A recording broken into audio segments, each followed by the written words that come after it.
Pour la première fois, la Guadeloupe participe à un essai thérapeutique de phase 2. Il s'agit d'évaluer l'innocuité, c'est-à-dire le caractère non nocif et l'efficacité d'un vaccin contre le chikungunya.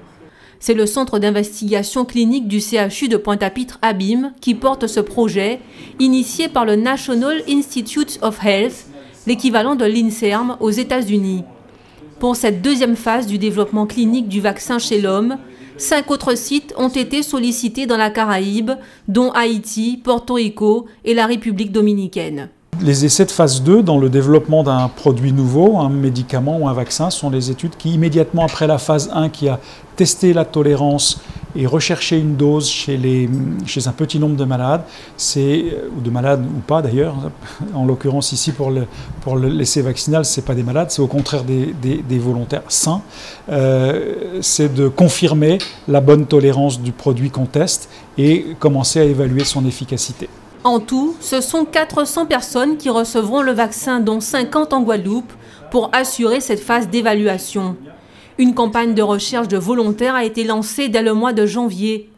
Pour l'instant, 55 personnes ont été retenues, mais il en faudrait une trentaine de plus pour pouvoir faire un tri. Il faut être un adulte, donc plus de 18 ans, et aussi moins de 60 ans, se déclarer en bonne santé, c'est-à-dire n'avoir pas de maladie chronique, ne pas prendre, il y a un certain nombre de traitements qu'on ne doit pas prendre, et puis il faut n'avoir jamais fait le chikungunya. Donc ça c'est le minimum. Il faut que les gens qui voudraient répondre à cet appel volontaire que je relais encore une fois aujourd'hui remplissent ces 3 critères-là. Et en plus, lors de la visite dite de screening, on confirmera que les sujets n'ont effectivement jamais rencontré le virus du chikungunya en faisant ce qu'on appelle une sérologie, un test destiné à quantifier les anticorps anti-chikungunya. Et seuls pourront participer à l'étude les gens qui effectivement n'ont pas d'anticorps anti-chikungunya. Ceux qui les ont déjà, ça sert effectivement à rien de leur proposer une vaccination. Ces essais sont dits essais randomisés en double aveugle contre placebo, ce qui signifie que la moitié des volontaires recevra un placebo sans que l'on sache lesquels.